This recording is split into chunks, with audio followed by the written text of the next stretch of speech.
Bonjour à toutes, bonjour à tous. Voici notre deuxième vidéo, notre deuxième rendez-vous.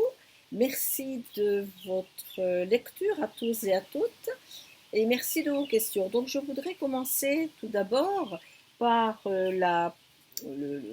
l'écho sur la compréhension empathique et les questions que ça a motivé.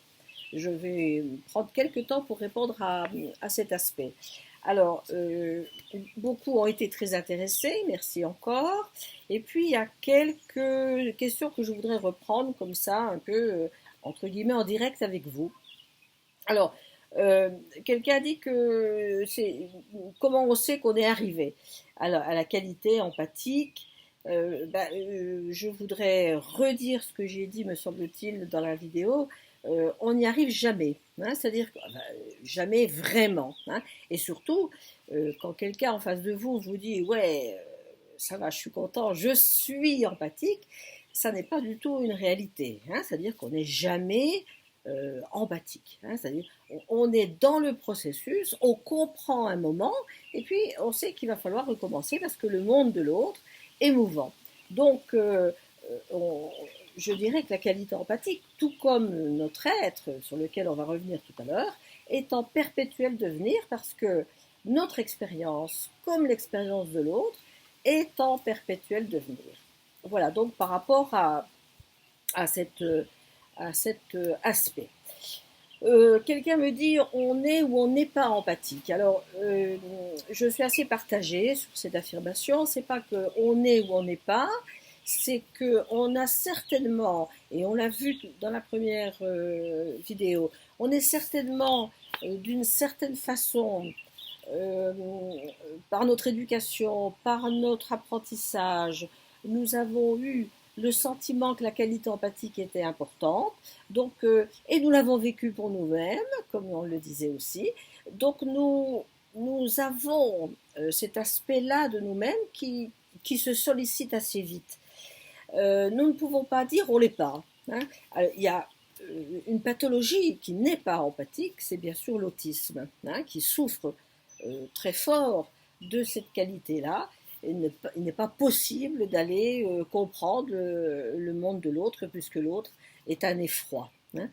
Donc on ne peut pas dire qu'on n'est pas, hein. On peut dire qu'il y a certainement, et on le voit bien dans les groupes que nous formons, il y a certainement des personnes qui se mettent en route assez facilement, mais il faut s'en méfier aussi, hein, parce qu'il y a aussi des personnes qui disent oui, oui, moi je suis empathique, mais quand on les met en œuvre, quand on les regarde faire, il y a encore du boulot, encore une fois, puisque il y a du boulot jusqu'à la fin de nos jours. Donc, je ne suis pas tout à fait d'accord avec cette affirmation. On est ou on n'est pas. On a des qualités acquises, on a des qualités innées, puisque je vous rappelle les études sur les neurones miroirs, certainement, mais le plus gros du travail, c'est quand même de nous mettre en route pour le devenir de plus en plus, si nous voulons d'une part, dans la vie ordinaire, être proche de l'autre et aider l'autre à sa propre construction, je crois qu'il faut que nous nous y mettions, je pense avec nos enfants et nos petits-enfants, ou les enfants que nous élevons, ou, voilà, ou même celui ou celle que nous aimons, hein. Je crois que c'est aussi important d'être dans la qualité empathique avec celle ou celui que nous aimons. Donc toute cette qualité-là est dans l'ordinaire importante. Bien sûr, si nous avons l'idée que nous pourrions aider l'autre, alors il nous faut approfondir cette attitude. Pourquoi être empathique si nous-mêmes, nous n'en avons pas eu besoin? Ce qui se rapproche d'ailleurs de l'autre question, est-ce que nous en avons besoin si nous ne souffrons pas? Alors, euh, je vais être assez clair là-dessus. La qualité empathique n'est pas forcément dirigée vers la souffrance, hein. Nous pouvons vraiment chercher à comprendre le point de vue de l'autre sans qu'il souffre, hein. C'est une véritable expérience d'être dans cette qualité sans qu'il y ait l'idée de la souffrance. Alors, il est évident que dans la profession d'aide, dans les professions d'aide, nous allons plutôt chercher à accompagner la personne dans sa souffrance. Alors, si nous-mêmes, nous sentons que nous n'avons pas souffert, donc on se dit, bon, au fond, on n'a pas besoin de la qualité empathique, c'est un peu délicat. C'est un peu délicat parce que il me semble que nous avons une certitude intérieure qui ne nous met pas en route vers l'autre. Hein. Nous sommes assis sur une espèce de, oui, de certitude et du même coup, peut-être, c'est une hypothèse, peut-être ne sommes-nous pas assez ouverts, attentifs à l'expérience de l'autre, fût-elle souffrance ou pas. Donc je crois que euh, nous avons besoin de la qualité empathique pour grandir, vraiment. Hein, je crois que nous n'avons pas besoin de souffrir pour grandir, mais nous avons besoin que notre monde euh, ait été reconnu par un ou un autre, hein, c'est-à-dire que vraiment que nous sentions que notre expérience a une réalité pour l'autre en face. Et ça, c'est la qualité empathique qui va nous le dire. Donc je crois que nous avons besoin de la qualité empathique pour grandir. Pour grandir, pas forcément pour faire face à la souffrance. Alors, il y a encore une autre question autour de la qualité empathique, la compréhension empathique pour nous-mêmes.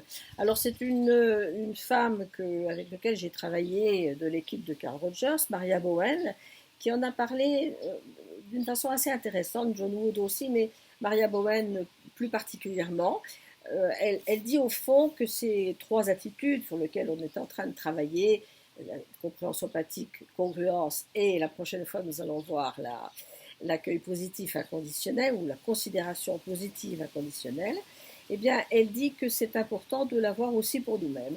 Donc, c'est une gageure de vraiment de nous mettre en mouvement également pour dessiner notre propre monde intérieur, hein, bien que ça soit difficile. Hein. Vous savez que on parle de l'auto-analyse.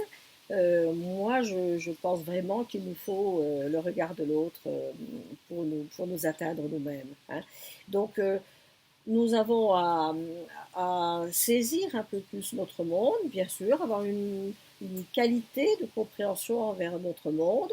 On va voir que les deux autres attitudes vont être aussi importantes pour nous-mêmes, mais notre véritable travail et changement, processus, passera par une relation qui nous procure ça.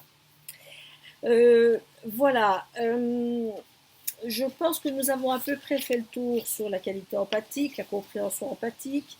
Nous y reviendrons certainement dans d'autres vidéos, mais j'aimerais aujourd'hui m'attarder un petit peu plus sur une autre qualité dont a parlé Rogers pour être dans une relation d'aide, une relation, j'ai presque envie de dire tout pour, hein, une relation qui affine la compétence de l'autre à devenir lui-même.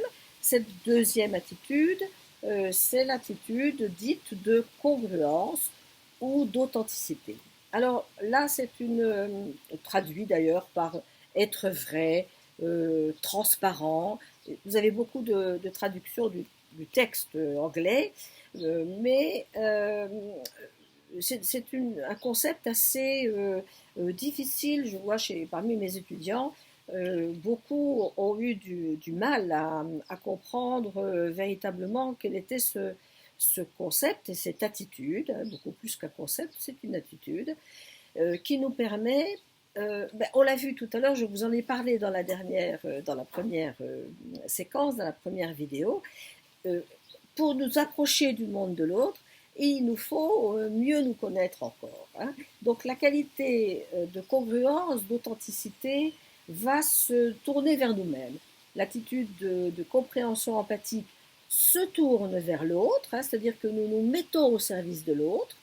Dans l'attitude de congruence, d'authenticité, nous allons nous tourner vers nous-mêmes.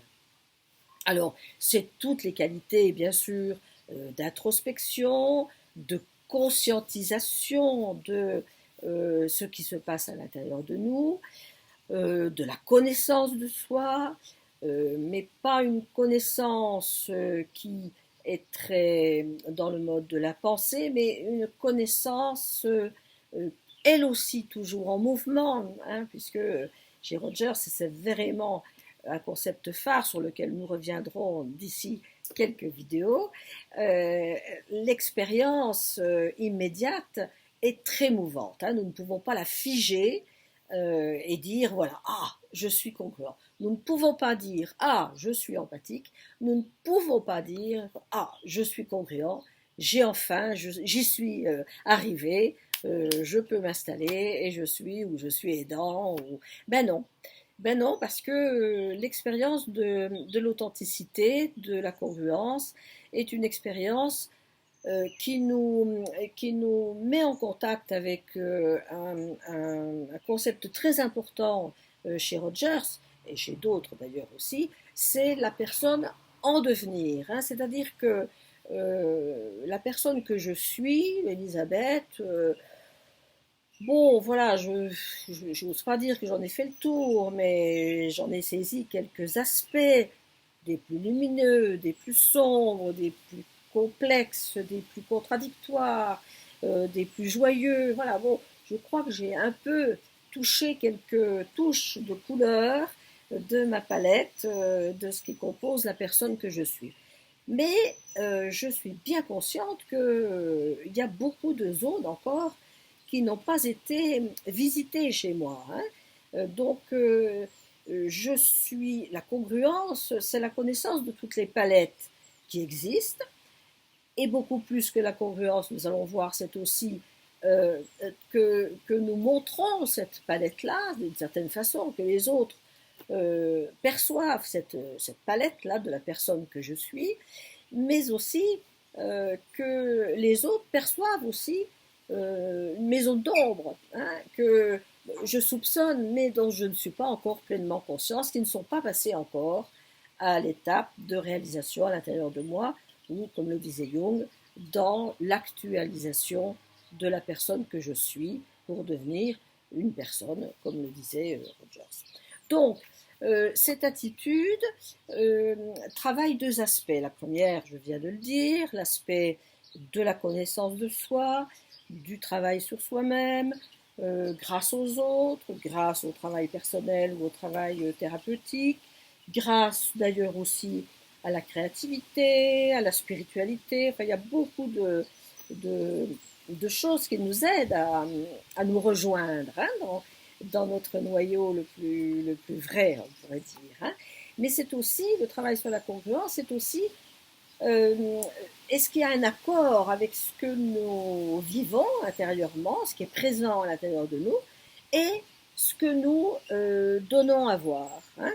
Il est évident que là, tout de suite, maintenant, si je vous dis, par exemple, avec une mine très sombre, oui, oui, voilà, oui, si, je suis très intéressée de faire cette vidéo, voilà, hein, c'est évident, voilà.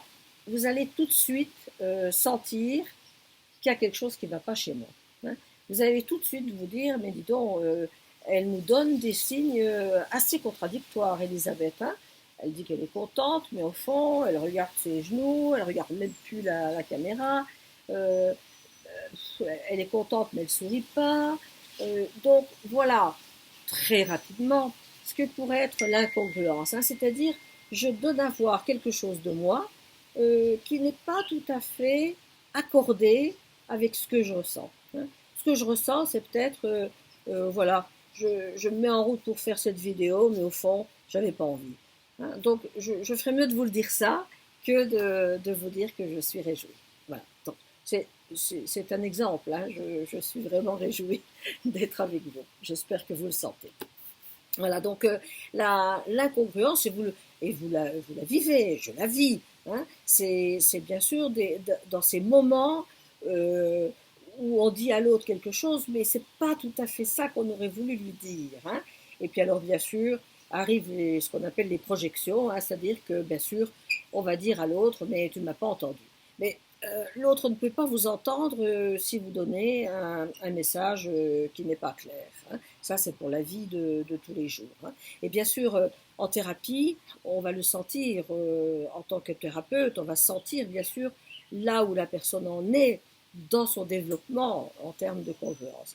Mais le client, la personne en face de vous, va le sentir aussi si vous n'êtes pas congruente. Hein. Voilà, si vous ne voulez pas aller dans des endroits où elle-même est prête à aller, si vous changez de sujet, si vous donnez un message qui n'est pas vraiment clair, la personne le saura et d'autant plus, ça c'est vraiment très connu, d'autant plus avec des personnes psychotiques, autistes. Voilà. Mon très cher ami Bruno, qui était un collègue et ami, disait qui a fait la formation et qui travaillait beaucoup avec les autistes, qui était musicothérapeute, et disait avec un psychotique, avec son franc-parler du Nord, avec un psychotique, si t'es pas congruent, ça passe pas. Hein. Donc je crois que nous avons à travailler notre manière d'être de plus en plus jusqu'à la fin jusqu'à même quand nous devons rendre notre souffle, peut-être est-il encore un instant de congruence. Alors, pourquoi c'est si important? D'abord dans la vie ordinaire, dans votre propre vie. Je crois que c'est toujours mieux quand même d'être le plus profondément possible soi-même. Bien sûr, nous sommes tous pétris de notre éducation, de nos injonctions. Quelqu'un me disait hier, j'ai été conditionné. Ben oui, nous sommes tous au fond conditionnés par le regard de ceux qui nous ont élevés, par le regard de ceux que nous avons aimés, par le regard de nos enfants. Voilà. Nous ne sommes pas, c'est très difficile, nous prenons un risque quand nous voulons être véritablement nous-mêmes. Mais euh, on s'en sort comme on peut. Dans la relation d'aide ou dans la relation thérapeutique, la congruence dans la psychologie humaniste prend un sens beaucoup plus présent, hein, alors que les analystes ne s'en occupent pas. Vous voyez, c'est l'extrême, hein, c'est-à-dire qu'au fond même, ils s'en cachent puisque ils se mettent derrière le divan, c'est-à-dire pour au fond ne pas avoir de relation je-tu, mais pour avoir une relation de la personne à la personne elle-même. Ici, dans la psychologie humaniste, l'état, ou pas l'état, le devenir congruent du thérapeute a son importance. Pourquoi? Alors, c'est toujours un peu un paradoxe, mais on dit que si vous voulez aider l'autre à devenir lui-même, c'est un peu un paradoxe si vous-même ne l'êtes pas. Hein. Vous allez vous poser, on va dire, presque comme un modèle. Hein. Vous allez euh, si la personne sent chez vous quelque chose qui n'est pas accordé, quelque chose qui frotte aux entournures, elle va dire bah alors pourquoi moi je le serais. Hein. Bon, je caricature. Hein. Donc ça c'est un premier point. Et puis ensuite, euh, votre propre congruence, votre propre état d'être dans la relation peut bien sûr aider l'autre. Hein, c'est-à-dire si vous partagez avec l'autre ce que vous ressentez, ce qui est présent en vous, mais bien sûr en prenant votre propre responsabilité. On ne vous demande pas de dire à l'autre ah voilà je sais pas, vous m'embêtez ou vous m'ennuyez. Hein, bien sûr c'est pas ça. Hein, mais parce que vous vous rendez compte combien vous allez choquer l'autre. Hein, l'état de congruence, c'est vraiment l'attitude congruente, c'est vraiment partager avec l'autre votre propre ressenti dans la relation immédiate, c'est-à-dire ce qui appartient à la relation. Hein. C'est-à-dire voilà ce que vous êtes en train de me faire vivre et je vous le partage. Et puis on voit comment, qu'est-ce que ça peut vous faire, qu'est-ce qui se passe pour vous. Hein. Alors bien sûr, il faut être très fin, hein, très, il faut bien sûr que ça a à voir avec la relation. Si vous pensez tout d'un coup que vous n'avez pas payé vos impôts, ça n'a rien à voir avec l'attitude congruente en thérapie. C'est-à-dire vous n'allez pas dire oh là là, il faut que je vous dise, je suis en train de penser que je n'ai pas payé mes impôts et je suis embêtée. Bien sûr que c'est pas ça, hein, mais par exemple quand l'autre, dans son expérience, tout à l'heure j'étais en entretien avec une collègue en supervision, elle me partageait son sentiment de tristesse, j'étais touchée moi-même hein, de sentir ce sentiment de tristesse. Hein, et je ne l'ai pas embarrassée avec ça, mais je crois qu'elle a pu voir chez moi, hein, mon visage était triste, mes yeux avaient quelques larmes. Hein, je partageais, de par mon propre sentiment, je partageais son propre sentiment de tristesse. Hein. C'est-à-dire quand l'autre fait résonner chez nous des choses qui peuvent se mettre à jour, eh bien je crois que c'est important de le partager. Hein. Moi j'ai vraiment l'occasion dans beaucoup de thérapies de partager par exemple ma, ma tristesse, ma profonde tristesse devant tant de choses difficiles qui étaient vécues par l'autre, devant tant de solitude. Hein. Comment voulez-vous ne pas être touché? Hein. Donc je crois que c'est important de montrer à l'autre qu'on est touché, dans la joie, je m'empresse de le dire, comme dans la tristesse. Hein. Ce qu'il nous faut réfléchir en tant qu'aidant, hein, c'est bien sûr est-ce que ça appartient? Bien sûr, ça m'appartient, hein, c'est ma propre tristesse, je suis touchée par ça, ce qu'on appelle une résonance. Il nous faut quand même un peu, c'est un art hein, d'être congruent, il nous faut percevoir si c'est une tristesse qui vient d'une autre histoire derrière les fagots, hein, qui est au fond, qui appartient à ma propre histoire, et ça ne servira à rien de la partager, soit c'est une histoire qui me fonde à montrer à l'autre qu'elle n'est pas seule dans son sentiment, puisque je peux aussi ressentir ce propre sentiment. Hein.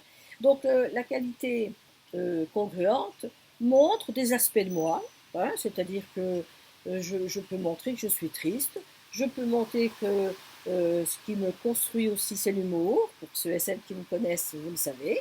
Je peux montrer que ce qui me construit c'est par exemple facilement aller toucher l'autre physiquement. Voilà. Donc vous voyez que la congruence, ça montre au fond la personne que nous sommes.